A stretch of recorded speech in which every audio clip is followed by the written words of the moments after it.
네, 안녕하세요. 처음 인사드리겠습니다. 스위치원 대표 서정아입니다. 우선 바쁘신 시간 속에서 여기 와주신 만큼 좀 의미 있는 시간이 되셨으면 좋겠습니다. 저희 회사 간단하게 소개를 드리겠습니다. 스위치원은 원화를 바꾸다라는 뜻으로 이름을 지은 회사이고요. 그리고 저희가 갖고 있는 미션은 글로벌 금융의 혜택을 모두가 누릴 수 있는 세상을 만들고자 해서 3년 전에 창업한 스타트업입니다. 하지만 작년 고객 기준으로 1000% 이상 성장을 했고, 그리고 저희가 서비스를 운영하면서 누적으로 3,500억 이상을 고객 자금을 거래를 했습니다. 그래서 그런 것을 기반으로 저희 지금 B2C 서비스를 운영하고 있는데 B2B로의 확장을 계획하고 있습니다. 그리고 마침 지금 현재 외환시장은 국내뿐만 아니라 글로벌, 그리고 국내에서는 IMF 그리고 서프라임 립으로 최고의 변동성과 그리고 확장 계획을 가지고 있는 시장입니다. 그래서 기업분들도 아마 개인 투자뿐만 아니라 기업의 자금 운영 그리고 거시적인 관점에서 경제 전망 같은 것들이 궁금하실 것으로 생각해서 이번 세미나를 마련하게 됐습니다. 그리고 저희 세미나 경우는 민경석 고문님께서 진행해 주실 예정이고요. 간단히 고문님 양력을 말씀드리겠습니다.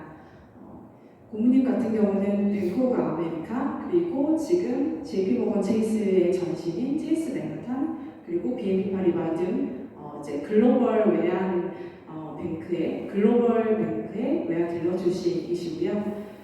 그리고 삼성 선물 세덤 멤버이기도 하시고 KB증권 외환 컨설팅 선물 지내시고, 그리고 가장 중요한 것은 1990년대 IMF 그리고 2008년대 서브프라임 외환위기 그리고 지금 코비드-19 이후로의 변동성을 지금 이 시장을 모두 다 겪은 현존하는 최장수 외환 딜러세요. 그리고 또 한국금융연수원에서 저와 같은 금융기관에서 외환을 담당하던 사람들을 가르치시던 분이시기도 합니다.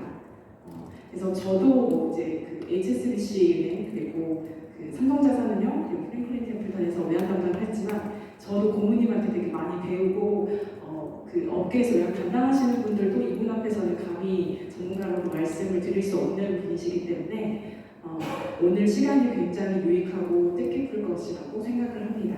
그리고 고문님께서는 지금 구현대선물 현재 SI증권에서 한가리 센터장 하고 계시고 저희 고문으로서 저희와 지금 외환 빌리 그리고 컨텐츠 교육 협업을 해주고 계십니다.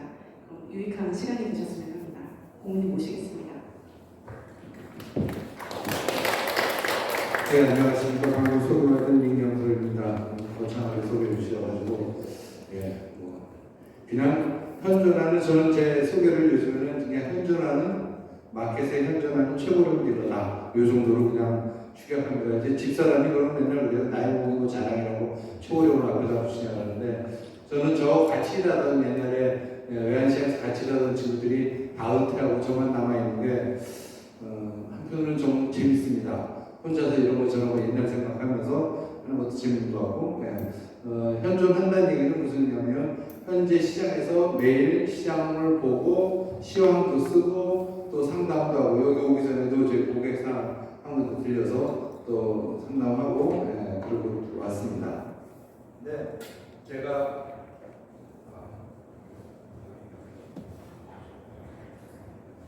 여기 다 드리니까 그냥 말씀드리면 한 올해로 39년째 외환을 보고 있는데 39년 전에 보던 외환하고 지금 외환하고 시장은 비슷해요. 그러니까 시장에서 보는 요인이나 이런 것들은 비슷한데 마찬가지 요인 갖고 벌어지는 상황은 매번 틀려요. 그래서 마치 제가 쓴 책에도 썼습니다만은 외환시장 꼭 살아있는 생물과 같다, 그런 느낌을 갖고, 그러니까 제가 지금도 외환이라는 업무를 하고 있는 것 같아요. 안 그랬으면 그전에 집에서 죽었을 것 같아요. 근데 매일매일 다르다 보니까 똑같은 이슈, 똑같은 것도 계속 다르게 벌어지다 보니까 재밌습니다. 저의 생각이 재밌지만 또 그걸 업으로 뭔가 리스크 관리를 해야 되는 입장에서 보면 너무나 힘들고 어려운 과정이기도 하죠. 그래서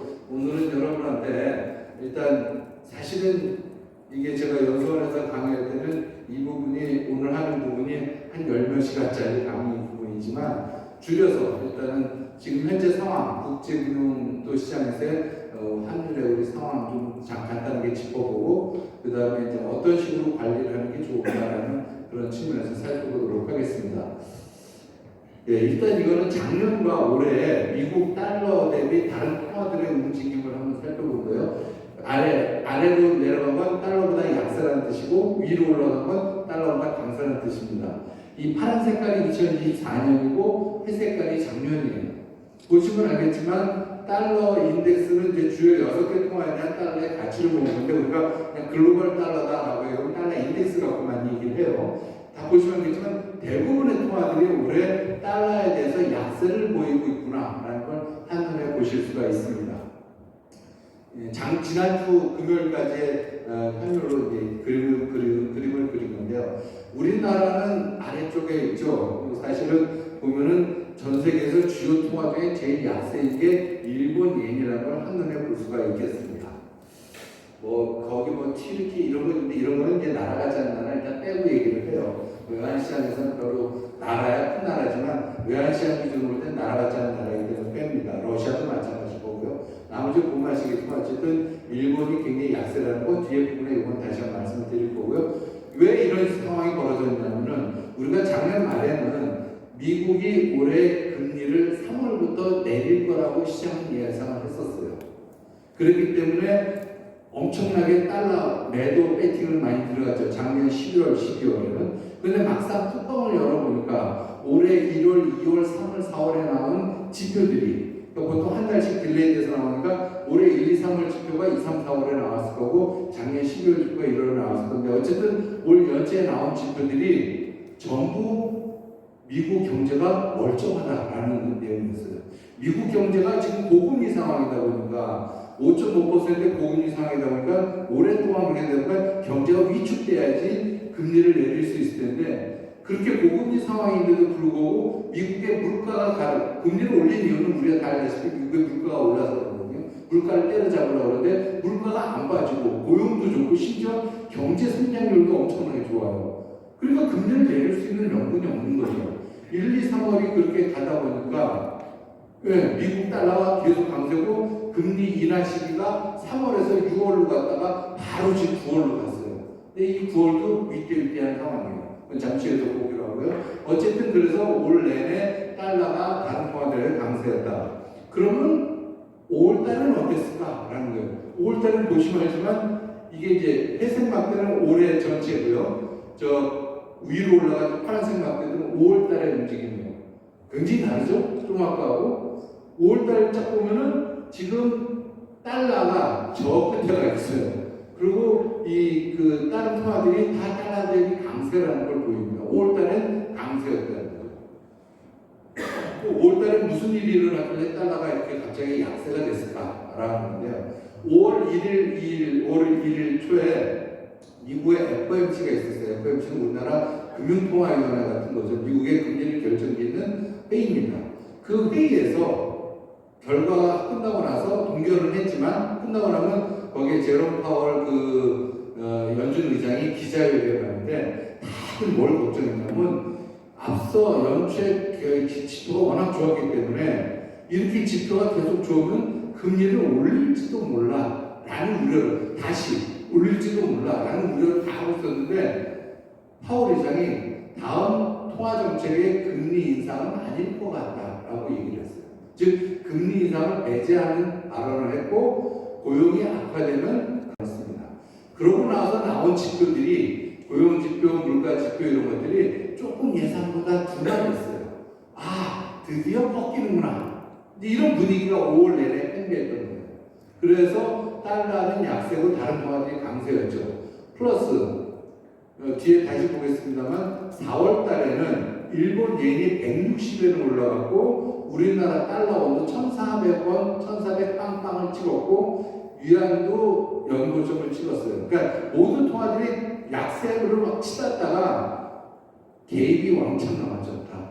일본도 개입 나오고 우리나라도 개입 나오고 이건 비정상적이야. 이렇게까지 올라갈 일이 아니야. 라는 얘기가 나오면서 개입들에서 환율을 끌어내리고 있을 쯤에 이런 일들이 벌어진 거예요. 그러니까 가열차게 더 한층 달러가 약세가 되는 이런 분위기가 형성이 됐던 게 이번 달입니다.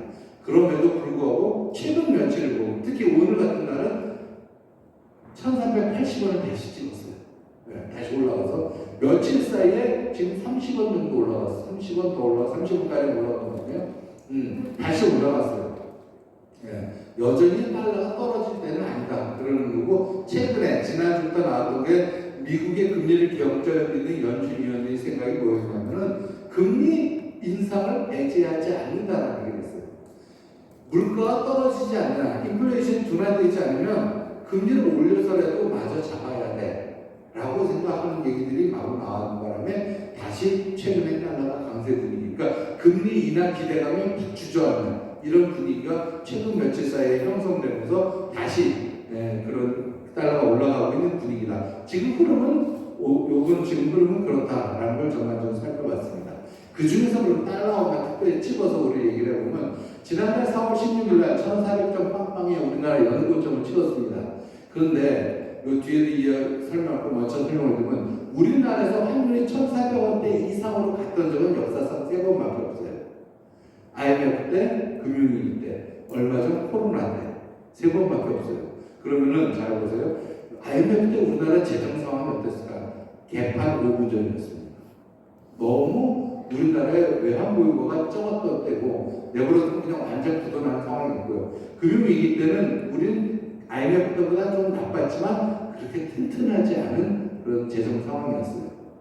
그럼 코로나 때는 어땠을까? 코로나 때는 재정 상황은 괜찮았으나 우리나라가 연속해서 무역 적자가 나면서 모든 경제가 서버려서 꼼짝 못하는 그런 상황이었죠. 경제가 좋다고 볼 수 없는 거죠, 그죠? 근데 그때하고 지금하고 비교해보면 우리나라 경제 상황이 어떠냐? 지금 무역 흑자가 빵빵 나옵니다. 어쨌든 간에. 그 다음에 재정 상황은 엄청 좋아요. 우리나라가 대외 채권국이에요. 해외 투자한 거가 우리가 투자 받은 것보다 많은 나라예요. 2014년 10월부터 우리나라 순채권 국가입니다. 지금도 엄청난 돈들이 해외로 나가고 있어요. 국민연금에도 500조 가까운 해외 투자하고 있습니다. 그렇기 때문에 우리나라가 경제적, 재무적 상황에서 금융위기, 외환위기가 일어날 상황은 아니라는 거죠. 그런 상황에서 환율 1,400원 찍었다? 정상적이라고 볼 수 있는 거죠. 오바다. 이렇게 볼 수가 있는 겁니다. 그래서 더군다나 저렇게 찍었을 때 정부에서 개입이 아주 대놓고 얘기했죠. 우리나라 정부가 대놓고 환율에 불만을 표시할 적에는 한국은행과 기재부가 거기에 있는 둘 다 국장들이, 담당 국장들이 동시에 나와서 이건 아니야 라고 얘기합니다. 그걸 구두개입이라고 하는데 두 사람이 동시에 같이 얘기할 때는 확실한 의지의 표현이에요. 더 이상 못 가. 이런 의미의 표현입니다. 과거에도 항상 그랬어요. 그럴 때마다 환율이 몇십 원씩 꼬부라졌습니다. 이때도 그랬어요. 더군다나 이때는 무슨 일이 있었냐면 우리나라 미국에서 전 세계 주요 재무장관과 중앙은행들 총재들의 회의가 있었어요. 저때 미국에서 우리나라, 일본, 미국의 재무장관들이 3명이 동시에 담화문을 발표했죠. 한일 비정상적이야. 이거 너무 많은 것 같아. 이거는 좀 막을 거야. 뭐 이런 뉘앙스에 표현은 그렇지 않았지만 그런 뉘앙스의 발언을 해서 공동 구두개입. 그래서 환율이 막 떨어져요. 이때가 우리는 1,400원이지만 일본은 160.20엔을 찍었을 때예요. 34년 만에 최고 환율입니다. 일본에는. 어쨌든 그랬던 상황이고 그러고 뚫고 맞고 내려왔는데 내려오는 패턴을 보는 게 중요할 것 같아요. 내려오는 패턴은 쭉 내려왔다가 다시 한 20원 올라갔다 또 쭉 내려왔다 다시 한 20원 올라갔다 이런 반복된 지금 패턴을 보이고 있습니다. 요게 우리 여기 걸리고 있다가 오늘 여기서 걸리고 있다가 오늘 다시 80원대로 좀 위에 이렇게 채널로 내려오는 뚫고 올라가긴 했는데 계속 올라갈까? 그건 아닐 것 같다. 왜냐? 좀 아까 얘기했던 것처럼 1,400원의 고점 인식이 분명히 각인이 되어 있는 상황입니다. 플러스 더 중요한 건 아까 제가 뭐라고 했어요? 국민연금은 전 세계 지금 해외 나가 있는 자금이 500조 가까운 돈이 400 몇십 조가 나가 있어요. 투자가 나가 있어요. 근데 한입질을 안 했어요. 한입질을 한다는 얘기는 뭐냐면 그 돈을 해외 투자된 돈을 내가 국내 갖고 들어올 때를 대비해서 원화가치 유지하려고 하는 게 한입질이에요. 근데 우리나라는 앞으로도 영원히 해외 투자된 국민연금 투자자는 국내를 갖고 들어올 생각이 없습니다. 왜 없냐? 갖고 돌아서 투자할 데가 없기 때문에 그래요. 다른 선진국들도 그렇게 하고 있어요. 그래서 우리나라는 해외 국민연금 투자 나오면 한해지를 안 합니다. 그러니까 수백 조 돈이 해외에 나가 있는 거예요, 지금. 나가 있는데, 1,400원 왔을 때 국민연금이 뭘 발표했냐면, 우리는 1,410원부터 한해지를 시작할 건데, 최소 400억 달러를 할 거야. 라고 발표했어요. 얘네들이 해외에 나가 있는 거를 한해지 한다는 얘기는 해외 달러 투자될 걸 갖다가 달러를 팔는 게 한해지잖아요. 달러를 파는 게. 달러를 팔고 나중에 환율 빠졌을 때 한일점을 풀어버리면 그만큼의 그냥 수익이 추가로 발생하는 거예요. 그러니까 국민연금은 큰 카드를 들고 있는 거죠. 어차피 한일질 안 해도 되는 자금인데 언제든지 할 수 있는 자금을 들고 있는 거예요. 몇백 조라는 돈. 그 중에 최소 400억 달러 이상은 팔겠다는 거예요. 왜? 환율이 이건 비정상적이기 때문에 이 정도에서 한일자고 들어가면 나중에 얼마든지 돈 벌 수 있어. 이런 의지의 표현인 거죠. 요걸 이제 단독으로 생각하지 않았을 거예요. 기재부에서 한국은행에서 또 이렇게 이제 좀 이거 해. 환율이 쓸데없이 올라가니까 막으려고. 어쨌든 간에 그래서 제가 볼 적에는 우리나라에서 환율이 1,410원 이상 올라가면 굉장히 어려운 문제다라는 거예요. 그리고 그건 투기적 목적으로 올라가지 않으면 그렇게 올라갈 일이 별로 없다. 왜? 우리나라 재무 상황이나 이런 거 뒤에서 한번 살펴볼 건데 그렇다는 거고요. 그 다음에 이거는 제가 아까 말씀드렸어요. 우리가 걱정했던 연준이 다시 금리를 올리면 어떡하지? 이런 걱정이었는데 그런 거가 아닐 거라고 파월이 얘기를 한 거죠. 그래서 이제 다른 얘기들도 이제 아까 했지만 다른 연준위원들은 그래도 금리 인상을 배제하지 않아 라고 얘기를 여러 명이 했어요. 근데 뒤에 그걸 자세히 읽어보면 뒤에 가로 열고 가로 닫고 내지는 빠진 글에는 내 개인 의견은 아니지만 내 생각은 그렇지 않지만 이런 말이 다 들어가 있습니다. 즉 자기가 생각해도 금리 인상을 할 것 같지 않아요. 그렇지만 인플레이션 나빠지면 할 수도 있는 거지 뭐 이런 얘기를 한 겁니다. 근데 우리가 재원을 뽑을 때는 금리 인상 배제하자 요것만 딱 끄집어내니까 사람들 입장에서 금리 인상되는 거 아니야? 이런 걱정을 하는 거죠. 그러나 제가 볼 적에는 금리 인상을 한다는 것은 연준이 여태까지 긴 기간 동안 금리 동결을 했던 거에 또 다른 얘기이기 때문에 연준의 신뢰감에 상당한 문제를 던질 수가 있어요. 그래서 연준이 섣부르게 금리 인상하기는 어렵다라고 보입니다. 그래서 결국은 대신에 금리 이제 고금리 상황을 좀 더 끌고는 가겠죠. 인하 시점이 늦춰질 수는 있겠죠. 그러나 인상은 아닐 거다라는 겁니다. 그 다음에 이제 미국이 금리를 그렇게 올렸던 이유, 인하하지 못하는 이유, 이런 것들은 다 걔네들 보면 뭐라고 하냐면 데이터에 따라서라고 얘기를 합니다. 걔네가 통화정책을 결정할 때 데이터에 따라서라고 해요. 그 데이터들이 뭐냐? 경제 지표들이에요. 제일 첫 번째, 걔네가 연준은 두 가지 카테고리, 두 가지 기준으로 금리를 인상하거나 인하를 해요. 하나는 고용, 하나는 물가입니다.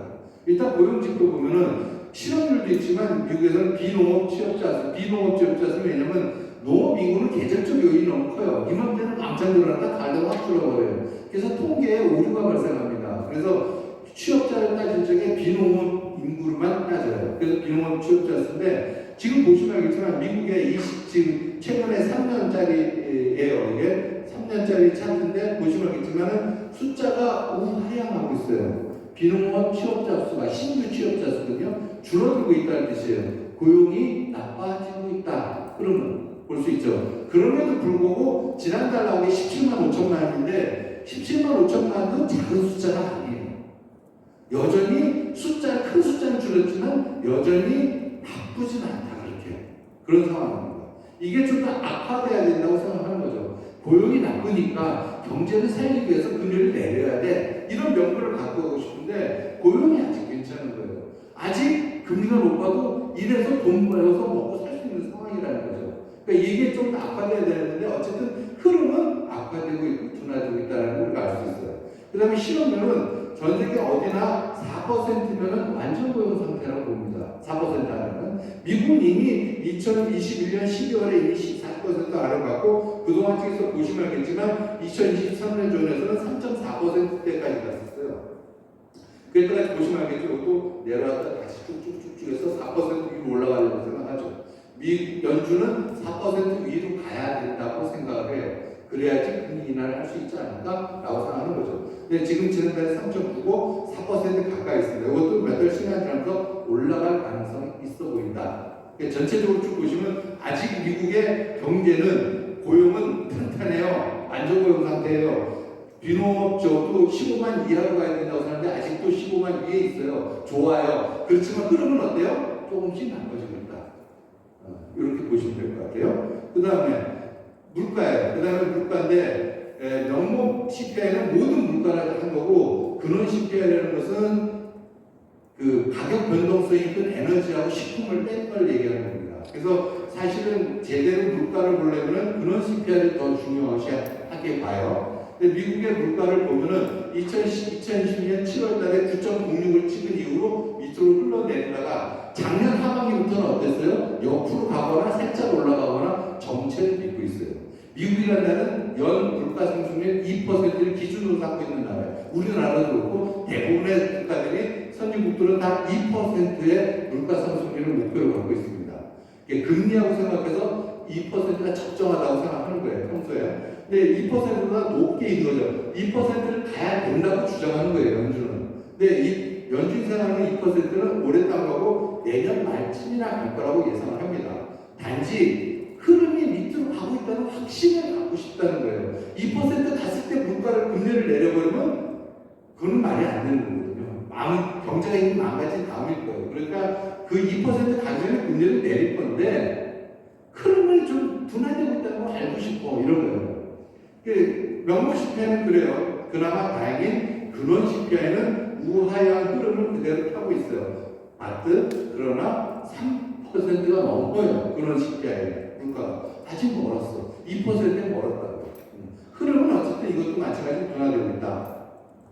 그럼에도 불구하고 금리가 그렇게 높은데도 불구하고 미국의 성장률을 보면 분기 단위로 나온단 말이에요. 3분기에 4.9%, 4분기에 3.4% 성장했어요. 미국은 거의 중진국 수준입니다. 이건 선진국이 아니라 미국 같은 G1의 큰 규모의 경제 규모가 저렇게 성장하기 시작하면 대책이 없을 정도로 어마어마한 거죠. 그죠? 그런데 다행히 1분기에는 1.6%로 떨어졌어요. 그러니까 저렇게 성장하고 있는데 금리가 5%못 뜨고 10%못 다니는 거죠. 사실은 그런 거죠. 금리를 내릴 수 있는 여건이 아닌 거예요. 성장이 이렇게 되는데 뭐가 문제야. 그러니까 저게 꺾여야 된다는 거고 좀 꺾이고 있다는 거고요. 그럼에도 불구하고 2분기는 2%대로 다시 갈 가능성이 있다는 얘기들이 많아서 사실은 좀 걱정이 합니다.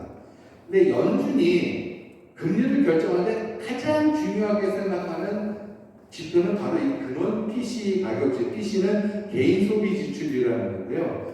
저게 이제 주거비 구성이나 아까 말했던 CPI하고 다른 거는 주거비 구성이나 이런 구성 물가를 따지는 구성 비용이 좀 틀려요.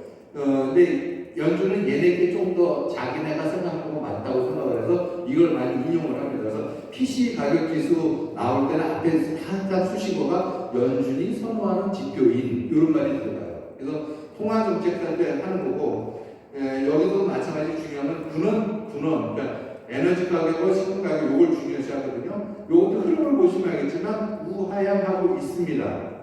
그리고 2%대에 들어가 있어요. 그죠? 그러니까 요것도 둔화되고 있다. 요게 언제 나와? 매월 말에 나와요. 내일 저녁에 나옵니다. 그래서 온갖 시장은 내일 저녁을 다 기다리고 있어요. 내일 저녁 9시간에 이거 나오는 걸 기다리고 있습니다. 뭐라고 나올까?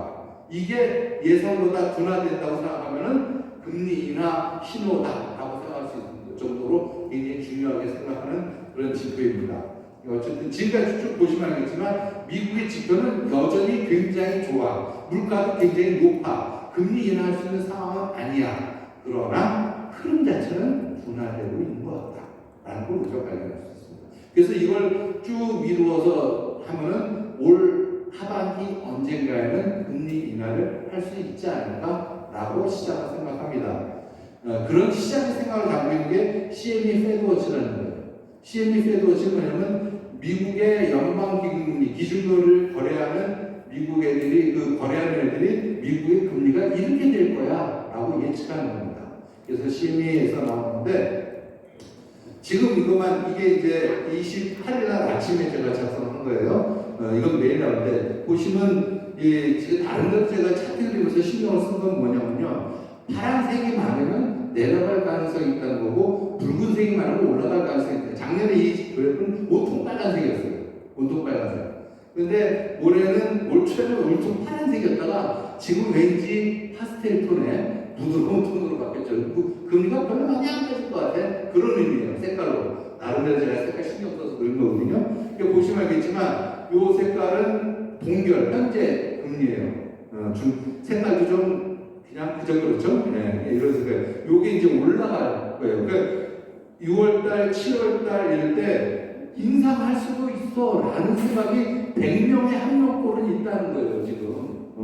근데 그래도 워낙에 동결로 갈 거기 때문에 동결이 될 거라고 생각하고 9월달을 보면 동결하거나 인상할 수 있다고 생각하는 사람이 50.7%입니다.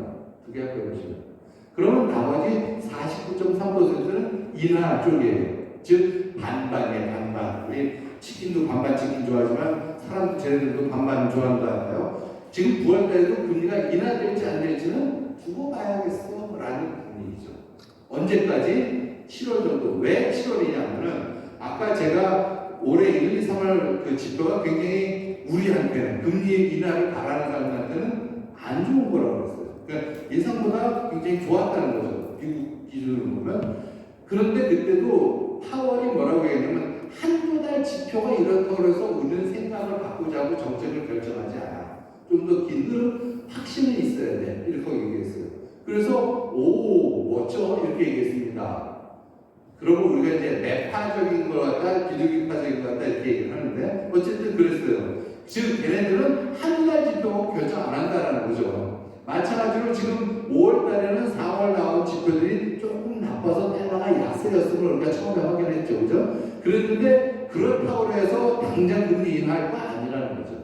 결국은 한 석 달치, 한 분기월 정도는 봐야 된다는 거죠. 그러면 6월까지 나온 지표는 7월달에 나온단 말이에요. 7월 중순에. 그럼 7월 중순까지는 지표를 확인하고 나서 금리 인하 생각해 볼 수 있어 라는 말을 할 거라는 거죠. 그렇기 때문에 9월달에 반반이라는 얘기는 7월 중순은 가봐야지 우리가 저 반반이 어느 쪽으로 더 흩어질 강해질지를 확인할 수 있을 것 같아요. 그래서 아직은 어렵다. 단지 시장 생각하는 건 12월 달에 보면은 제일 중심이 되는 72.8%의 여기가 뭐냐면 한 번이나 두 번이나예요. 그러니까 올해 12월까지는 한 번에서 두 번 정도는 인하할 것 같아 라고 시장은 생각하고 있다는 거죠. 어떤 시장이 이 그 연방기금금리를 거래하는 애들이, 미국 기준금리를 거래하는 애들이 그렇게 생각한다는 거죠. 그래서 우리도 이런 기준에서 알아보면 되지 않을까 일단은 그렇게 생각합니다. 그 다음에 아까 BOJ 얘기를 했어요. BOJ 얘기를 했는데 BOJ가 34년 만에 160엔이 넘어가면서 개입을 나왔습니다. 근데 얘네 개입은 한번 와장창 하고서 끝내는 게 아니라 수백억 달러를 쌓아놓고서 그때 계속 눌러요. 이건 안 돼, 이건 안 돼. 근데 아까도 제일 처음에 보셨지만 전 세계에서 가장 약한 통화 일본 엔입니다. 일본 엔은 왜 약세일까라는 거죠. 가장 쉬운 방법, 쉬운 생각은 이거죠. 일본은 변함없이 8%입니다. 금리가. 미국은 최고 5.5%예요. 기준금리만 보면. 네. 그러니까 5% 이상의 금리 차이가 있어요. 여러분 같으면 투자해. 일본에 투자할까요? 채권을 사요. 일본 채권 살까요? 미국 채권 살까요? 대답 하나 생각 하나만 해. 미국 채권 사요. 왜? 미국 달러도 강세인데다가 채권 금리가 그렇게 높은데 왜 바보같이 일본 예를 사겠습니까? 일본 애들도 똑같아요. 일본 yen 팔아서 미국 달러를 사서 미국 채권에 투자합니다. 그런 걸 yen 캐리 트레이드라는 전문 용어를 씁니다. 그러니까 그렇게 함으로써 계속 얘를 팔아 제끼니까 얘기 약세가 되겠죠. 또 금리가 높으니까 투자 수익률도 없겠죠. 환율에서 먹고 금리에서 먹고 꼭 먹고 안 먹고 그런 거래를 캐리 트레이드라고 해요. 대표적인 캐리 트레이드 통화가 얘입니다. 왜? 얘는 계속 수십 년째 8%인 나라입니다. 그런 금리 차이 때문에 통화 정책 차이 때문에 얘는 계속 약세인 거예요. 최근 3년 내에 계속 그랬어요. 그러니까 결국은 일본 옌이 160원 갔다 이런 옌 약세가 꺾이려면 뭐가 바뀌어야 돼요? 일본의 통화 정책이 바뀌어야 돼요. 0.0%가 아니라 금리를 올려야 돼요. 미국과 일본의 금리차가 줄어들어야지 yen 약세는 멈춥니다. 지금은 강제로 개입을 해서 막고 있지만 내버려두면 다시 올라가요. 160, 170, 180도 갈 수 있어요. 다만 일본은 160에서 틀어막으면서 몇 달을 계속 버텨보려고 생각을 해요. 언제까지? 미국이 금리 인하할 것 같아? 라고 나오는 순간까지. 그때 되면 미국과 일본의 금리차가 줄어들기 시작할 거기 때문에 환율은 앞서갑니다. 그래서 얘기 더 이상 약세가 되지 않을 거예요. 그런 시점입니다. 그때를 기다리면서 그때까지 개입으로 버텨보려고 생각하는 게 일본이에요. 일본은 금리를 많이 올릴 수가 없는 나라입니다. 일본의 국가 부채가 워낙 많아서 금리를 올리는 순간에 재정 적자가 어마어마해요. 그 빚 이자를 내느라고 재정 적자가 어마어마해져요. 그래서 일본은 물가도 싸거니와 금리를 함부로 올릴 수 있는 나라도 아니에요. 그래서 올해도 금리를 올린다 하더라도 0.2%, 0.3%나 올릴까? 더 이상 올릴 수가 없는 그런 나라거든요. 그러니까 기본적으로 미국이 떨어져야지 그 갭이 줄어드는 거죠. 미국 금리 인하하고 맞닿아 있다라고 보시면 될 것 같아요. 그 다음에 그럼 이제 지금 또 우리나라 내부를 보자고요. 우리나라는 지난 얼마 작년까지 15개월 연속 즉 무역 적자가 났던 나라죠. 적자가 났던 여러 가지 이유가 있지만 어쨌든 간에 우리나라 경제가 안 좋은 건 사실이었어요. 그 다음에 제일 첫 번째가 물론 우크라이나 때문에 에너지 수입 금액이 떨어지면서 무역 적자가 생겼던 건데 지금 보시다시피 작년에 이런 적자들이 지금은 다 흑자로 바뀌고 있는 상황이죠. 파란 색깔은 무역 수지고 빨간 색깔은 경상 수지입니다. 다 지금은 흑자로 돌아서는 상황이에요. 이게 언제까지 계속될까는 아무도 모르겠습니다. 그러나 일단 이 흑자로 가고 있는 첫 번째가 우리나라 에너지가 일단 더 많이 오르지 않고 있다는 거. 에너지 수입액에 따른 적자 금액이 줄어들었다는 거죠. 그럼 유가는 어떻게 될까요? 여기 유가는 없습니다만 유가는 크게 오를 것 같지 않아요. 크게 지금 전 세계적인 수요 자체가 그렇게 늘어날 것 같다고 생각을 하지는 않고요. 조금은 늘어나겠지만 지금 감산을 하고 있단 말이에요. 오펙 플러스에서 감산하고 있는데 요번 6월 2일 날 또 걔네 회의를 하면서도 감산을 2분기에도 유지할 가능성이 굉장히 높습니다. 그럼에도 불구하고 감산을 풀지 못하는 건 뭐냐면 감산을 풀어버리면 공급이 늘어나면 어떻게 됐어요? 유가는 더 떨어질 거예요. 수요가 늘지 않는 상황에서 공급을 늘릴 수는 없으니까 얘네는 감산을 자발적 감산이라고 하지만 거의 강제적인 감산을 유지를 할 거라고 보입니다. 그래서 유가 자체는 지금보다 그렇게 많이 올라갈 것 같지 않아요. 그래서 우리나라의 경상수지나 무역 수지에는 도움이 될 거라고 생각이 되고 또 하나 우리나라 수출이 좋아야 되니까 우리는 수출로 먹고 사는 나라니까 반도체가 어떠냐면 최근에 엔비디아나 이런 애들 때문에 반도체 산업이 굉장히 덕분에 도움을 받고 있는 그런 상황인데 일단은 당분간의 이 기조는 제가 산업은 잘 모릅니다. 반도체 산업은 잘 모르지만 흐름상에 이렇게 보면은 아직은 좀 괜찮아 보이고 그래서 올해 3분기쯤에는 수출이 좀 꺾일지도 모른다는 보고서를 본 적도 있습니다만 일단은 당분간은 지금은 그렇게 나빠 보이지 않습니다. 특히 중요한 건 무역 수지보다 더 중요한 건 경상 수지예요. 우리나라에 들어오는 달러가 더 많다는 게 경상 수지 흑자인데 저거는 매월 지금 60억 달러대를 계속 가고 있어서 오히려 맨 처음에 연초에 세웠던 계획보다 조금 더 많이 흑자가 발생할 가능성이 커 보입니다. 그래서 이래서 우리 내부적으로 들어오는 달러가 더 많기 때문에 나쁘지 않다라는 거고요. 또 이제 우리가 볼 수 있는 게 중요한 건 최근에 3년 동안 우리나라 경상수지가 계속 흑자였는데도 불구하고 환율이 왜 계속 올라갔을까? 라고 하면 우리나라에서 빠져나가는 돈이 많았기 때문이에요. 왜 빠져나갔을까? 외국인들이 우리나라에서 돈 빼간 것도 있죠. 2020년, 21년 외국인들이 우리나라에서 주식을 이렇게 팔고 돈을 빼나갔어요. 180억 달러, 170억 달러, 60억 달러. 이래서 이때는 환율이 내려갈 수가 없었어요. 계속 그런 상황이었죠. 그런데 작년부터 외국인들이 우리나라 주식을 더 사고 있고 올해는 더 많이 사고 있어요. 지금 그 4월까지 나온 통계인데도 그래요. 왜? 그래서 외국인들이 우리나라에 그 투자를 앞으로 어떻게 할 건가 우리가 예측을 해보면은 제일 먼저 말씀드릴 게 우리나라 외환시장이 올해 7월부터 완전히 바뀝니다. 지금 우리나라 외환시장, 현물화 시장이 9시에서 3시 반까지 열려요. 그런데 7월부터는 그 다음날 새벽 2시까지 거래합니다. 거의 온종일 거래하는 시스템으로 바뀝니다. 왜 바뀌었냐? 그게 외환 선진화가하는데 왜 바뀌느냐면은 우리나라 기재부나 이런 정부에서는 우리나라 주가 지수가 MSCI 선진국 지수에 포함되길 희망했어요. 그래야지 포트폴리오상에 우리나라 기업들 주식을 외국 애들이 더 많이 사게 될 테니까. 두 번째, 우리나라 국채가 세계 국채 지수에 포함되길 희망합니다. 마찬가지 포트폴리오 구성상에 우리나라 국채를 더 많이 사야 돼요. 그렇게 되면. 그래서 그걸 계속 신청을 했는데 거부됐던 이유 가장 큰 이유가 뭐냐면 아니 그래 내가 너네 나라 투자하려고 했는데 돈을 바꿔야 될 거 아니야 달러를 원화로. 근데 니네 다 자고 있대요 외환시장이 이거예요.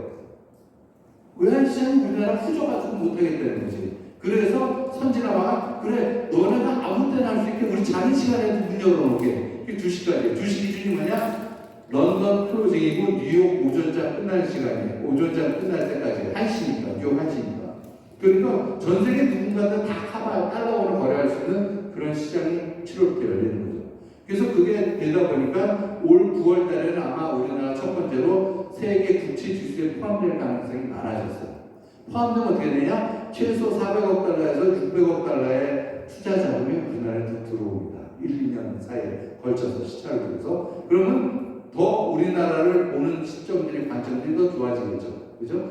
당장 채권에서 돈이 그렇게 들어오다 환율이 바뀌진 않아요. 왜냐하면 환해치를 하고 들어오기 때문에 환율 영향은 제한적입니다. 그렇지만 우리나라의 외국 애들이 투자가 많아지면서 우리나라를 보는 시각이 높아지겠죠. 신도가 좋아질 겁니다. 알게 모르게 거기에 따라서 환율 강세 요인이 되는 거죠. 그런 상황들이 벌어질 거라는 거예요. 그 다음에 주식시장은 채권시장은 좀 달라서 즉각적으로 영향을 줘요. 왜냐하면 환해치를 하는 애들이 많잖아요. 주식시장에.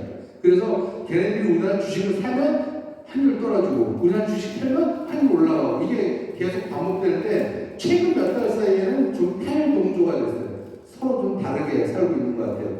그런 게 좀 아쉽긴 하지만 어쨌든 우리나라도 지난해 그래서 올해에서도 밸류 프로그램을 갖다 가동하면서 또 반도체 시장이 좋아지면서 외국인들이 우리나라 주시장에 많이 들어오고 있고 5월달 엊그저께까지만 해도 1.8조 원이 순매수고 올해 내에도 벌써 18조 넘게 순매수를 한 상황입니다. 또 하나 이제 마지막 짚고 넘어가야 될 게 있는데 뭐냐면 국가 CDS 프리미엄이라는 게 있어요. 우리가 매기는 게 아니라 외국 애들이 매기는 건데 우리나라 투자했을 때 떼이지 않을 보험료다라고 생각하시면 돼요. 근데 이게 아시아에서는 일본 다음으로 일본이 일본 다음으로 그 다음 우리나라가 높아요. 낮을수록 좋은 거거든요. 보험료니까 보험료 조금 내는 게 좋은 거잖아요. 그죠? 예, 이게 낮을수록 좋은 건데 우리 미국보다도 낮아요. 굉장히 좋은 겁니다. 아시아에서는 일본 다음으로 좋다고 보시면 되고요. 호주는 아시아가 아니니까 또 선진국이고 다르지만 어쨌든 저 정도면 굉장히 안정적이고 이게 얼마 전에 1,400원 갔을 때 40bp대까지 올라갔다가 지금 다시 34bp 정도로 떨어졌어요.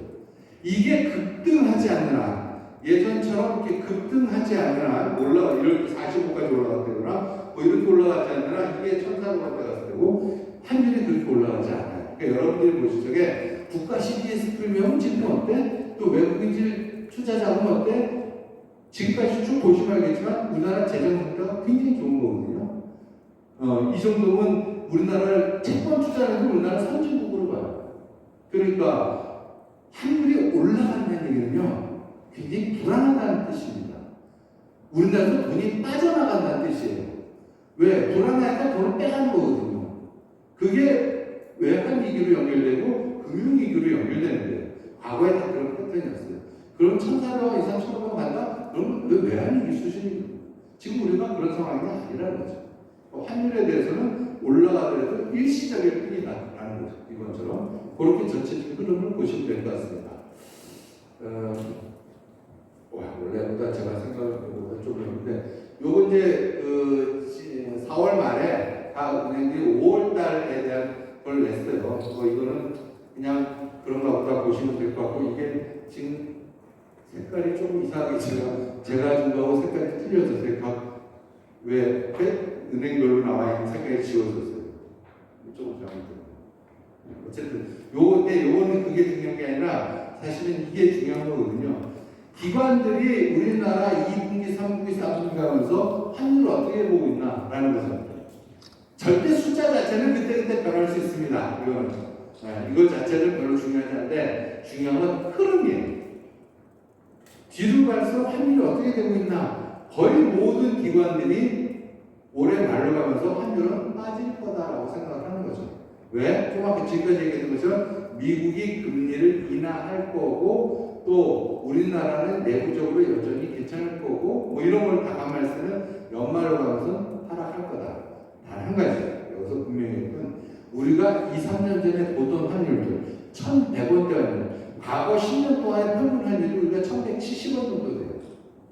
그 환율이 우리한테 얼마가 적정한 환율일까라는 게 좀 관심이 거죠. 과거에는 그 평균 환율이 1,100원, 1,150원대 그 언저리가 우리는 평균 환율이라고 생각했어요. 적정 환율이라고. 근데 지금은 완전히 세월이 바뀌었습니다. 뉴노멀이라고 그러죠. 새로운 기준이 되는 건 뭐냐면 우리가 지금 1,370원, 80원대인데도 회사 돌아가고 국가가 돌아가면 큰 무리가 없어요. 부담스럽긴 하지만. 그 얘기는 환율이 너무 이상한 환율이 아니라는 뜻이기도 해요. 거꾸로 얘기해요. 즉 옛날에 생각했던 환율보다 환율 대역이 지금은 많이 올라왔다고 보여집니다. 그래서 우리가 나중에 이것이 이제 우리가 금리가 정상화되고 미국 금리는 2.5%가 정상화된 금리라고 지네가 생각해요. 지금 굉장히 높다고 생각하는 거거든요. 물가책 비해서. 걔네들이 아까 그 미국 연준위원들이 생각하는 궁극적인 미국의 중립금리는 2.5%입니다. 2.5에서 2.6 사이에. 그러니까 금리는 계속 몇 년 내에 내려갈 거는 분명한 거죠. 어쨌든 걔는 내려갈 걸 생각하고. 그러니까 그런 거 생각하면 우리나라의 그때쯤에 적정 환율은 얼마가 적정한 거라고 생각하면 정해진 답은 없습니다만 지금의 흐름으로 볼 적에는 1,500, 1,200원 중반대부터 1,300원 사이, 1,200원 후반대 정도가 적정 환율대로 다시 자리 잡게 되지 않을까라고 생각합니다. 그러니까 그런 흐름, 긴 흐름상에서는 그렇게 생각해 보시면 될 것 같아요. 그래서 환율 전망이나 현재 있는 이슈들에서 중요한 지수들을 빠바바 해가지고 찍어가지고 우리가 쪽집게 가야지 쭉 한번 살펴봤습니다. 일단 여기까지 해놓고 질문 있으세요? 혹시 궁금한 거? 그럼 이제 어떤 생각을 하냐면은 환율이 우리가 생각했던 것보다 지금 많이 최근 사이에 1, 2년 사이에 많이 올라와 있어요. 그러면은 수출 기업들은 행복하고 수입 기업들은 불행할까요? 물론 수입 기업들은 불행합니다. 수출 기업은 행복할까요? 행복할 수도 있지만 아닐 수도 있어요. 왜냐하면 이렇게 표현이 적절한 걸 제대로 된 수출 기업이라면 이게 표현이 적절할지 잘 모르겠습니다. 어쨌든 간에 그런 기업이라면 한해치를 하고 왔을 거예요. 한해치가 얼마면 적당하냐? 이미 1,200원대, 1,300원대 다 한해치를 했을 거예요. 한해치 했다는 얘기는 매도 해치를 했겠죠. 팔았을 거예요. 달러를 수출 기업으로. 근데 환율이 지금 어떻게 됐어요? 다시 1,400원도 갔어요. 그럼 해치 애널들이 어떻게 됐을까요? 평가 손실이 엄청나게 났겠죠. 아주 대표적인 우리나라 조선산업이에요. 우리나라 조선산업은 달러 수출인데 몇 년에 걸쳐서 돈이 나면 3년, 4년에 걸쳐서 돈이 들어와요. 한해치를 안 하면 잘못하면 회사 그냥 문 닫아요. 왜? 수십 퍼센트 손실이 나버리니까. 조선사들이 수익 나는 그 퍼센테이지가 제가 알기로는 단자리예요. 단자리. 20%, 30% 남는 게 아니에요. 걔네들이 경쟁을 하기 때문에 환율도 굉장히 낮게 잡아서 해요. 그러니까 그 환율이 나쁘게 잡아서 해요. 그러니까는 환율에서 터지고 들어가요, 사실은. 제가 거기서 컨설팅을 해봐서 하는데 터지고 들어가요. 그러니까 걔네들 한해치는 무조건 해야 되는 애들이에요. 몇 년에 환율을 어떻게 되죠? 한해치를 안 하면은 진짜로 왜 대우조선이나 과거에 대우조선에 엄청 장사 잘했거든요. 다 수주권 치고 날렸거든요. 근데 적자기예요. 왜 그랬을까요? 환율이나 원자재 가격은 컨트롤이 안 돼서 그래요. 그러니까 걔네들 무조건 한해치를 합니다. 한해치를 했어. 올해 작년 말부터 올해 사이에 얼마에 했냐면 1250원에서 1300원 사이에 수주를 했어요. 그럼 1310원, 20원 가면 무조건 화냈지 해야지 됐지 해요. 근데 어떻게 됐어 지금? 환율이 벌써 또 60, 70원 이상 올라갔죠. 그들이 1년짜리, 2년짜리 해지하는 것들은 엄청나게 터졌겠죠 지금. 터진 거에서 끝나는 게 아니라 그게 평가 손실도 실제 재무적 부상에 반영이 돼요. 그 회사의 크레딧이 엄청나게 떨어집니다. 은행들이 그거 보면서 걔네들하고 계속 거래를 할 수 있겠어요? 거래 못해요. 추가로 수주하고 하겠지? 안 해줘요. 라인이 없어서 거래한도 없어요. 그런 거죠. 수출 기업들이 환율이 이렇게 올라가면 필요 이상, 적정 이상으로 올라가면 행복하지 않습니다. 뭐 뻔한 일이에요. 그러니까 이런 고환의 상황에서 우리는 어떤 식으로 대처를 해야 될 건가라는 걸 한번 살펴볼 건데 그 앞에 뭐 전제 조건이 여러 가지 있습니다만 이거 그냥 넘어갈게요. 이거는 과거 2014년부터 2023년까지 그 해 얼마나 변동했나를 쭉 제가 그려봤어요. 평균이 150원 움직였어요. 1년에. 그걸 그 기간 동안에 평균율로 나눠보면 약 12.8%가 변동한다라고 우리가 볼 수가 있습니다. 그러면 우리나라 그 LG 경제연구소에서 내는 보면 우리나라 수출 기업들의 수출해서 마진이 평균 얼마냐면 5%가 안 되더라고요. 그러면 환율이 18% 움직이는데 그걸 무시하고서 그렇게 우리가 상거래를 할 수 있겠습니까? 어려운 일이죠. 우리나라 기업들은 환율을 무시하고서는 아무것도 할 수 없다. 내수기업 빼놓고는 아무것도 할 수 없다라는 걸 보여드리려고 제가 그림을 그려본 거고요.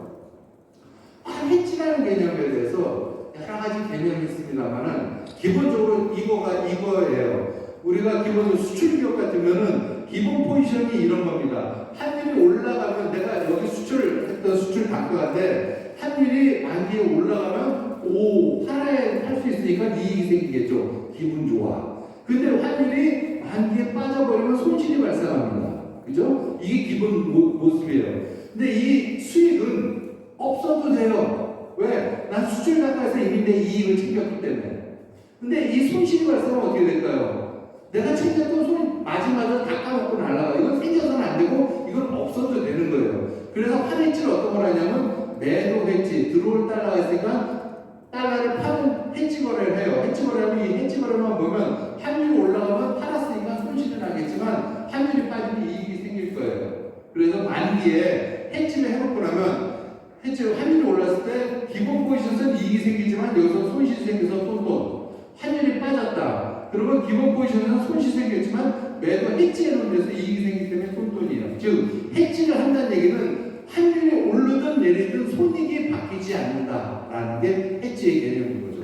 다른 말로 표현하면 없어도 되는 이익을 포기하는 대신에 발생해서는 안 되는 손실을 메꾸는 게 해지의 개념이기도 합니다.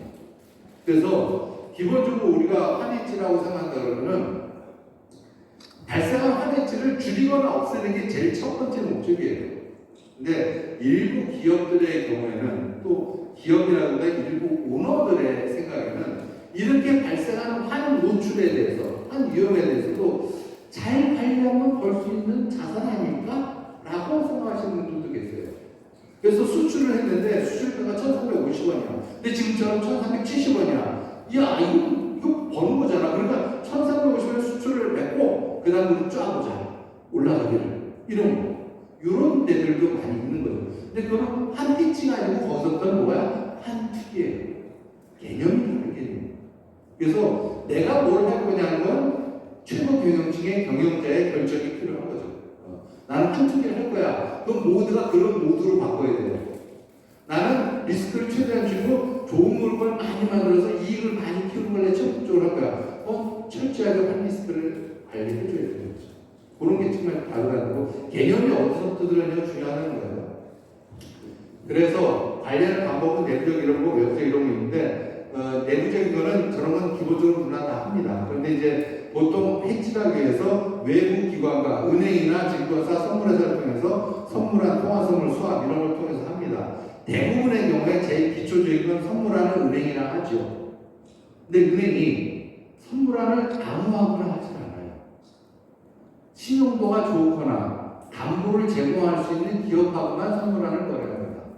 근데 우리나라 중소기업들은 그런 능력이 안 되는 데들이 굉장히 많아요. 그런 기업들은 어디서 해야 될까? 통화선물로 해지하면 돼요. 통화선물과 선물하는 같은 거예요. 거래소에서 거래하는 선물하는 통화선물이다라고 보시면 됩니다. 기본 속성. 기본적으로 어떤 특정 기간에 가격도 똑같고 움직임도 똑같고 다 똑같아요. 이거는 은행, 이거는 증권사나 선물사를 통해서 한다. 그 차이만 있을 뿐이고 제도적인 차이고 여기는 신용이 필요하지만 여기 신용이 없어도 증거금 4%에서 5%의 증거금 내고 거래하기 때문에 누구나 거래할 수 있다. 그러니까 개인들도 엄청나게 거래를 해요. 우리나라에서 개인들이 환투자 거래를 하루에 적을 때 6억 불, 많을 때 10억 불 이상 거래를 합니다. 하루에만 거래하는 게 아니에요. 어마어마하게 이미 많이 하고 있죠. 예. 그런 거와 차이가 있습니다. 그런 거에 대한 기술적인 건 나중에 시간이 되면 하고 어쨌든 그거에 대한 정의를 쭉 해본 거예요. 정리를 해본 거고요. 중요한 건 우리 이제 전략적이기 때문에 그쪽으로 갈 건데 그 가기 전에 반드시 우리가 알아야 될 게 있어요. 제가 항상 기업 나가서 그 상담을 하다 보면은 기업 오너들께서 말씀하시는 건 해치 좋은데 잘 하고 싶어요. 비용이 비싸지 않을까요? 다 그런 걱정들 하세요. 근데 환해지는 비용이 들 수도 있지만 해지에서 수익이 발생할 수도 있어요. 투기가 아니라 해지인데 왜 그런 일이 발생한가? 그걸 분명히 알아야 돼요. 환해지는 비용이 발생하는 게 아니에요. 수수료 갖고 얘기하시니까 수수료 굉장히 조금해요. 중요한 거는 어떤 일이 발생하느냐예요. 일단 우리가 현물환이라는 것은 그 자리에서 팔고 사는 거래들을 얘기합니다. 우리가 여행 갈 때 환전하는 것도 현물환이고 은행하고 기업끼리 뭐 이길물로 거래하는 것도 현물환입니다. 그럼 선물환이라는 것은 뭐냐면은 현물환이 아닌 거 만기일이 이 영업일 이후에 떨어지는 걸 전부 선물환이라고 우리는 얘기를 해요. 그러니까 다른 팔고 사는 건 똑같아요. 근데 선물환이라고 설명하고 그러면 어려워 보이지만 하나도 어려웠지 않아요. 땅을 팔거나 산 건데 만기일이 3영업일 그때 영업일은 은행이 영업하는 날입니다. 영업일 이후에 결제가 일어나는 외환거래를 선물환이라고 한다는 거죠. 그 두 개가 뭐가 틀리냐? 결제이 틀리기 때문에 환율이 틀려요. 무슨 얘기를 하고 싶냐면 지금 거래되는 환율하고 한 달 뒤에 달러의 가격이 얼마일까 하고 다르다는 거죠. 똑같이 팔고 사는 건데도 왜 다르냐? 만기 결제가 틀리기 때문에. 그럼 만기 결제가 틀리면 왜 가격이 틀려지는지 그 얘기를 하려는 겁니다. 오늘은 제일 하이라이트였어요. 그 예제인데 이 예제는 말로 하니까 필요 없고요. 제일 중요한 건 뭐냐면 현물환율에다가 수학 포인트라는 걸 더하면 선물환율이라는 게 됩니다. 이건 공식이에요. 그러니까 현물환율과 선물환율의 차이를 우리 수학 포인트라고 부른다는 거죠. 가격이 다른데 다른 가격이 그만큼 차이가 수학 포인트라고 부르는 거예요. 이건 그냥 그런 거다라고 외우셔야 되는데 이거 따지는 문제는 아닙니다. 가격 차이가 벌어져 그 벌어진 가격을 우리는 수학이라고 불러. 요 얘기예요. 네, 그런 거죠. 우리가 알고 싶으면 그럼 수학 포인트에 대해서 알면 우리가 가격이 왜 바뀌는지 알 수 있을 거예요. 그걸 할 건데요. 요거는 읽어볼 필요 없이 요 얘기를 할 거예요. 현재 현물환율이 1,365원, 미국 이자율이 5.5, 원화 이자율은 3.59 이렇다고 쳐요. 기간이고요. 그래서 한국테크라는 회사가 수출을 했어요. 3개월 뒤에 100만 불을 받기로 했어요. 수입기업, 수입기업이라 100만 불을 3개월 뒤에 결제를 해야 돼요. 그런데 환율이 오를 것 같아. 그래서 난 지금 환율을 고정을 하고 싶어. 그래서 선물환으로 이걸 해지를 하려고 해요. 두 개 동안 사고 팔고 대가로로 보면 외환거래라는 뜻입니다. 외환거래라는 뜻이에요. 그래서 요걸 알고 싶은 거죠. 그러면은 오케이. 그러면 3개월 뒤에 일어날 거지만 지금 달러를 먼저 사. 100만 불. 돈 주고 1365원이니까 13억 6천원을 주고 사겠죠. 근데 내가 당장 원화가 13억이 없잖아. 그러면 어떻게 해? 또 달러는 있으면 왜 달러를 남한테 빌려주고 원화는 빌려오는 거래를 해요. 그러면 이날은 사고 팔고 하나도 없을 거고 3개월 뒤에 이런 모양이 그러시고 여기다 대가를 치면 뭔가 외환거래 같은 그런 모습을 갖춰주죠.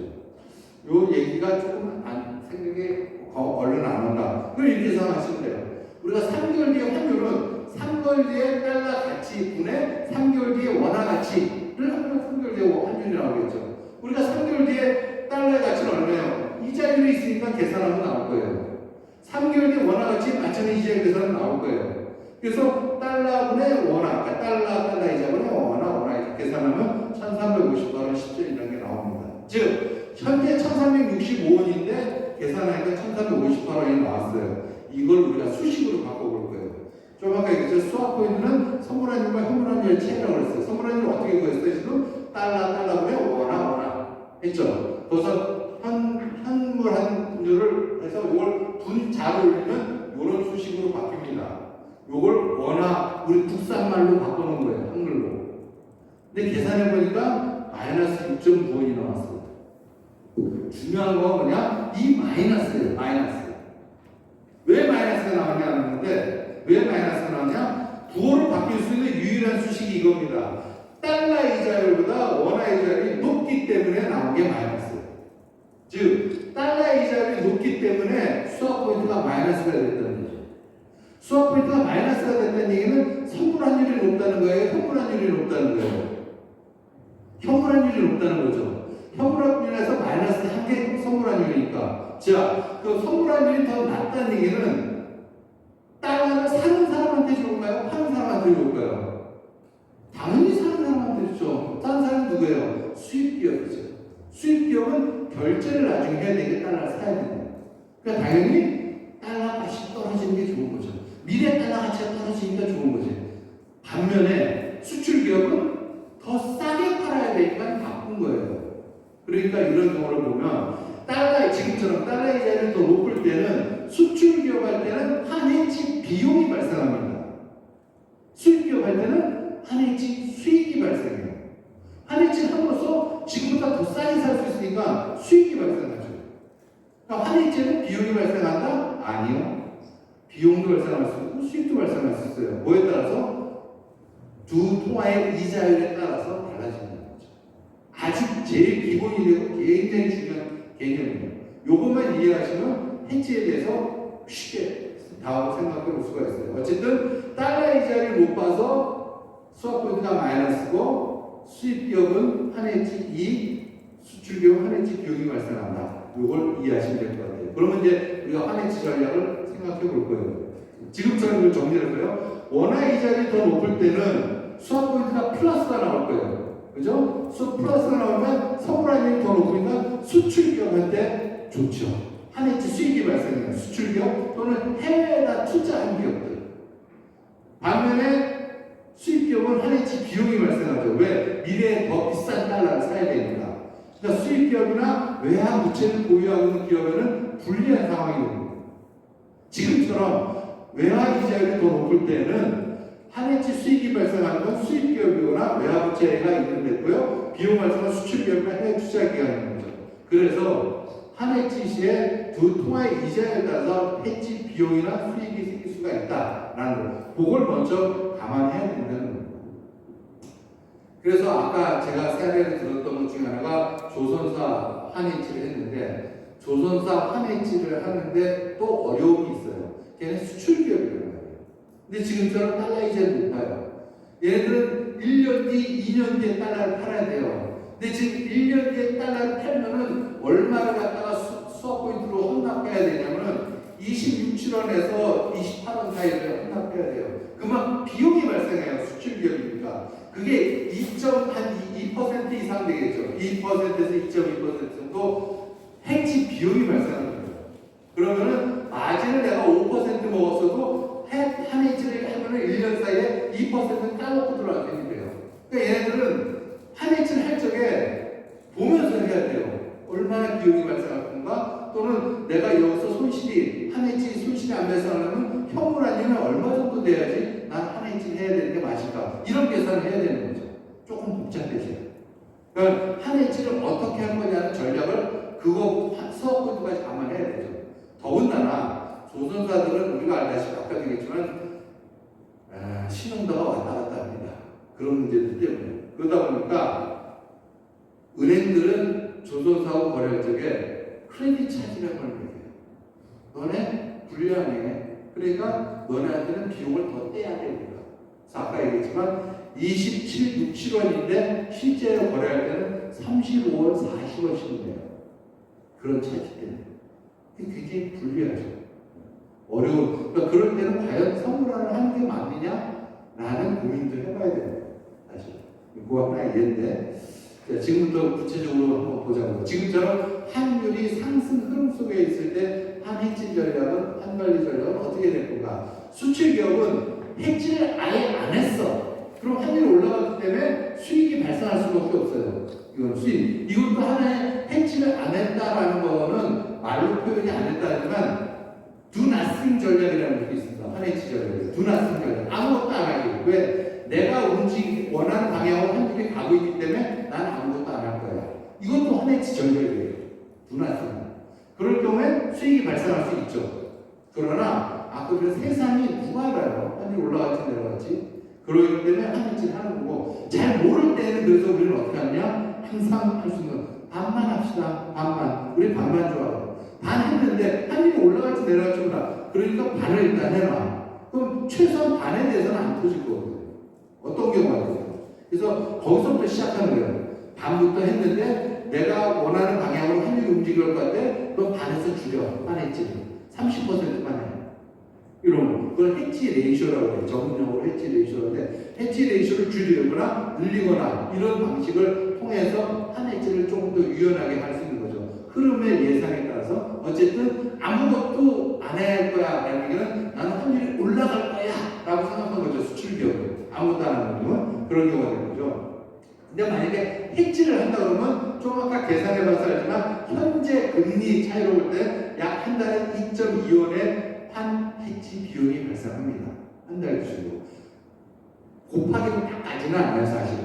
곱하기, 금리가 뭐, 한 달, 6개월, 1년인가, 그거 다 곱하기로 나오지는 않거든요. 그러니까 조금씩 다를 수 있는데, 대략적으로는 한 달에 1.2원의 비용이 발생한다. 그래서 이런 기업들한테 환율이 지금 올라갈 것 같아. 그런 수출 기업들한테 저희 추천할 수 있는 전략은 레깅이라는 거예요. 레깅이 뭐냐면 수출 내고나 수입 결제를 늦추는 거죠. 환율이 올라갈 것 같으니까 내고를 천천히 합시다. 이런 거예요. 또 달러가 들어온 걸 팔지 말고 외화 예금에 두자. 이런 것도 하나의 전략이겠죠. 그죠? 그런 것도 그 다음에 그런 거에 추천 전략이고요. 반대로 환율이 올라간다. 수출 수입 기업은 아무것도 안 해. 손실이 알라리 발생하겠죠. 수입 단가보다 계속 올라갈 거니까 결제할 때 한 달에 근데 한해치를 하면은 2.2원 수익 발생해요. 그러니까 이런 경우 지금처럼 달러에 대한 높을 때 수입 기업들은 뭘 해야 돼요? 무조건 한해치를 해야 되는 거지. 안 하면 굴줄이 터질 거고 하면 수익이 발생하는데 왜 한해치를 안 하겠어요? 환율이 지금처럼 올라간 트렌드에서는 수입 기업은 무조건 한해치를 하는 게 맞다라는 거고요. 거기서 우리가 또 추천할 수 있는 건 리딩이에요. 환율이 올라가니까 수익 결제를 먼저 땡겨서 하는 거죠. 수단과 방법을 가지고 빨리 결제하는 방법. 그게 리딩이라는 결제 한 전략일 거고요. 또는 매수 한해치를 하는 거죠. 한해치를 하는 거예요. 선불안이 됐든 통화선불이 됐든 뭐가 됐든 매수 한해치를 하는 경우가 될 거예요. 그랬는데 내가 1,350원이 수익 결제해야 되는 환율이야. 근데 1,350원 하면 좋고 그보다 싸게 하면 더 좋은 거죠. 그런데 지금처럼 환율이 하다 보니까 1,380원이 됐어요. 이미 해버리기에는 지금 해치하기에는 손실 확정분으로 들어가요. 그건 싫은 거지. 그럼 이럴 때는 어떤 우리가 전략을 세울 수 있을까? 미처 해치 못했을 때 어떤 전략을 할 수 있을까? 근데 지금 생각에 좀 아까도 우리 쭉 전망해 드리겠지만 언젠간 썸데이 환율은 지금보다 더 내려갈 거라고 지금 우리는 생각해요. 그러면 지금 우리가 할 수 있는 건가요? 결제는 해. 결제 만기가 돌아왔으면 은행 가서 결제는 해야지. 그러면 일단 확정이 돼요, 손실이. 1,350원에 수입 단가인데 1,380원에 수입을 했으니까 30원 손실이 확정됐을 거 아니에요. 그죠? 그러면 난 방법이 없을까? 왜 없어요? 여기서 선물이나 선물안으로 매도를 하는 거지. 매도를 하는 거예요. 그럼 언제까지 기다려? 내 본전이 1,350원까지 기다리는 거지. 그래서 오면은 꺾어버려요. 그럼 내가 결제할 때 어떤 손실을 거기서 만회할 수가 있어요. 그런 걸 리버스 해지라고 해요. 원래 수입 기업은 사야 되는 해지인데 팔 거꾸로 매도를 했잖아요. 그래서 리버스 해지라고 그러는데 그런 리버스 해지도 하고 최근에 우리나라 수입 기업들이 대부분 구사하고 있는 전략이 리버스 해지예요. 지금 어쩔 수 없이 올라가고 더 이상 계속 올라가지 않을 거다. 그러면 높은 레벨에서 팔아서 버텨서 나는 손실을 만회할 거야. 대부분 지금 수입 기업들은 리버스 해지를 하고 있습니다. 그런 전략이고요. 거꾸로 그래서 그것도 우리가 그림 수출 기업은 올라가면 수익이 발생하고 손실이 발생하는 이런 이제 요 사항에 대해서 그림을 설명한 거고요. 우리가 거꾸로 환율이 하락금 속에서는 어떻게 할까? 수출 기업은 손실이 발생할 거고 아무것도 안 했으면 또 해지를 한다 해도 지금 같은 상황에서는 비용이 발생할 거예요. 그렇죠? 그래서 추천할 수 있는 환율이 빨리 따지니까 하루라도 빨리 땡겨서 파는 게 수죠. 매도 환해지해야 되고 리버스로 매수할 수 있겠죠. 환율이 바닥을 치고 올라갈 수 있어. 그러면 거꾸로 팔아야 되는 입장에서는 사서 그 손실을 메꾸는 방법을 생각해 볼 수가 있습니다. 수익 기업은 내버려두면 수익이 발생할 수 있겠고 또 해지해도 수익이 발생할 수 있겠죠. 추천할 수 있는 레깅 늦게 결제를 합시다. 이렇게 할 수 있고 또 매수 환해지해서 그냥 나 이 정도면 됐어. 그냥 그러고 해지하고 끝낼 수가 있는 그런 전략들이죠. 그래서 가장 이거 말고 이제 상품별로도 더 많은 얘기를 할 수 있지만 그건 너무 복잡하고 그것까지 들어가기 너무 적어보고요. 기본적인 개념, 기본적으로 우리가 어떤 식으로 어떤 마인드를 갖고 환해지를 할 건가라는 이제 그런 생각을 한번 정리를 해봤습니다. 그래서 아까 제가 선물학과 통화 선물에 대해서 얘기를 했는데 어떤 분들이 이걸 궁금해하셔서 제가 사례를 하나 만들어봤어요. 원래 선물안으로만 거래를 하던 회사인데 아까 지금 선물안에 가서 거래 한도를 주어주고 그 거래 한도에서만 거래를 하게 돼요. 거래를 하다 보니까 거래 한도가 찼어. 그러면 통화 선물로 해지를 하고 싶은데 통화 선물은 한 달에 한 번밖에 결제가 없어요. 주고받는 게. 그럼 환해지가 갈까? 그래서 걱정이 돼서 해봤습니다. 그래서 원래 선물안을 한다는 얘기는 3개월 뒤에 난 달러를 팔아야 되는데 달러가 수익 결제를 되는데 선물안으로 내가 샀어. 그러면 1353원에 사면 나는 본전이에요. 선물안을 했을 때. 그러니까 환해지에서는 난 1353원에 100만 불을 살 때 13억 5,300만 지불하면 난 환해지가 됐다고 생각할 거예요. 근데 선물안이 안 돼서 통화 선물로 했어요. 통화 선물로 했으면 8월 달에 이제 제가 이거 조금 이게 위에 저걸 잘못했습니다. 죄송합니다. 여기 5월 9일이 아니라 8월 9일이고요. 저건 8월 21일인가 그런 것 같아요. 날짜 좀 바꿔주세요. 죄송합니다. 하다 보니까 잘못했네요. 5월 9일이 아니라 8월 9일이고 저건 8월 한 21일 정도 됩니다. 무슨 얘기냐면 나는 5월 9일에 100만 불을 결제를 해야 되잖아요. 그걸 갖다가 선물안으로 하면 5월 9일날 맞추면 되는데 통화 선물은 8월 21일 날만 살 수가 있어요. 그래서 8월 21일 날 달러를 사는 거래를 했어요. 근데 더 싸. 왜? 아까도 했지만 달러 이자율이 높다 보니까 만기가 뒤로 가면 더 싸져요. 그래서 선물안보다 통화 선물이 좀 더 싸요. 좋은 거냐 그건 아니고 그냥 가격 차이가 벌어진다는 뿐이에요. 그렇게 이해하시면 될 것 같고 멀리서 보면 100만 불을 사야 되는데 100만 불 줘야 되는데 100만 불을 샀으니까 환해지가 된 거예요. 다만 만기가 미스매치됐죠. 그죠? 그래서 내가 원하는 8월 9일이 됐어. 8월 9일이 됐는데 두 가지일 거예요. 그 사이에 환율이 올랐거나 내렸거나. 그죠? 만약 환율이 1360원에서 1380원이 됐다고 쳐요. 그럼 나는 얼마에 달러를 사야 되냐면 1380원에 사야 돼요. 원래 아까 얼마에 사면 되잖아. 1353원에 사면 되는데 1380원에 있으면 얼마 손실을 받겠어요? 2700만 원 손실이 발생합니다. 그런데 저걸 다 없애고 났더니 이걸 하고 났더니 나한테는 저렇게 달러를 사는 게 있잖아요. 이걸 통화 선물로 8월 9일 날 통화 선물을 반대 매매를 하면 1352원에 사고 1370원에 팔았기 때문에 2700만 원 이익이 생깁니다. 8월 9일 날 기준으로. 그래서 현물에선 손실이 됐지만 통화 선물에서 이익이 생기기 때문에 결국 똔똔이라는 얘기는 100만 불을 사고서 13억 5,300만 원을 지급할 수 있었다는 거죠. 즉, 한 해치가 된 거죠. 한 달에 한 번밖에. 거꾸로 환율이 하락했을 때는 현물에서는 이익이 생기지만 선물에서는 더 비싸게 사기 때문에 손실이 발생을 해요. 그래서 여기도 마찬가지로 똔똔이에요. 그러니까 환율이 오르든 내리든 통화 선물로도 한 달에 한 번밖에 결제가 없는 통화 선물도 환해지가 가능하다라는 거죠. 그래서 이게 가능한 이유는 내가 원하는 만기 날짜보다 뒤에 만기가 떨어지는 통화 선물을 거래하면 가능하다. 네, 그런 얘기입니다. 그래서 우리가 은행하고 선물한 거래에 약정을 못하고 또는 그런 거래 행도가 없어도 통화선물을 얼마든지 커버할 수 있다. 그런 사례를 보여드리고요. 두 개를 굳이 우리가 구분해서 한다 그러면은 장점은 만기 달에 아무 때나 내가 원할 때 원하는 금액을 주고받을 수 있다는 거고, 만기 때까지 아무런 신용으로 거래하니까 그냥 가서 만기에 그냥 인수하는 데는 장점이 있어요. 반면에 단점은 뭐냐면 가격이 좀 애매해요. 은행이 좀 많이 띵겨 먹습니다. 그러니까 계산처럼 나오지 않아요. 수학포인트가 보다 더 나쁘다라고 보시면 될 것 같고, 또 그나마도 거래 한도가 있어야만 거래할 수가 있어요. 담보가 있거나. 그래서 은행만 거래할 수 있고, 그 다음에 통화선물은 장점은 누구나 거래할 수 있다. 4% 정도 찍어만으면, 그 다음에 가격은 내가 보면서 시장 가격으로 거래할 수가 있어요. 그러니까 투명하죠. 가격이 투명하니까. 대신에 이거는 수수료를 내요. 수수료를 내는데 수수료가 달러당 한 10점밖에 안 됩니다. 그러니까 뭐 거의 없다시피 합니다. 수수료는 거의 없다시피 하면 되니까 시장가로 할 수 있다는 장점이 있고, 단점은 뭐냐면 만불 단위로만 거래를 해야 돼요.